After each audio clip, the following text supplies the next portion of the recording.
ទុបអាចជាថ្មីក្រោយកូនស្រីថៅកែហងមាបង្ហើបដំណឹងអាចចាក់រឿងនេសាទក្រពើម្ដងទៀតចាំមហាតុននិយមតាមដានខ្សែភាពយន្តខ្នាតធំរបស់ផលិតកម្មរស្មីហងមា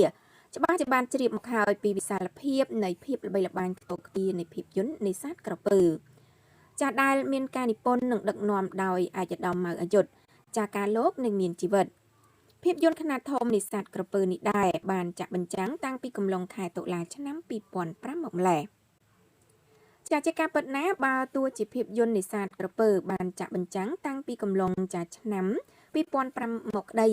តែភាពយន្តខ្នាតធំដែលមានការសម្ដែងដោយអុកញ៉ាព្រៀបសវត្តចាលោកជំទាវសឹមសូលីកានិងសិល្បករល្បីៗជាច្រើនទៀតនោះ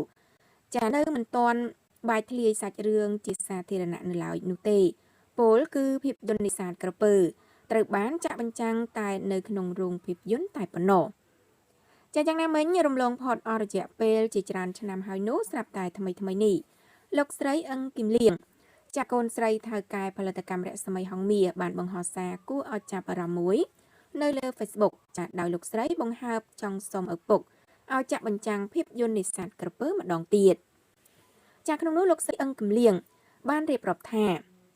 ជំរាបសួរបងប្អូនទាំងអស់គ្នាតើនៅចាំរឿងនេសាទក្រពើឬអត់បើមានបងប្អូន share ច្រើនខ្ញុំទៅបបួលប៉ាខ្ញុំឲ្យចាក់នៅរោងកុនឡើងវិញម្ដងទៀតចាភ្លាមនោះមិនបងអង្គយូគេបានឃើញអ្នកលេងបណ្ដាញសង្គមជាច្រើនបានចូលទៅបញ្ចេញមតិគាំទ្រនិងទទូចចង់ឲ្យចាមានការចាក់បញ្ចាំងរឿងនេះជាថ្មីម្ដងទៀត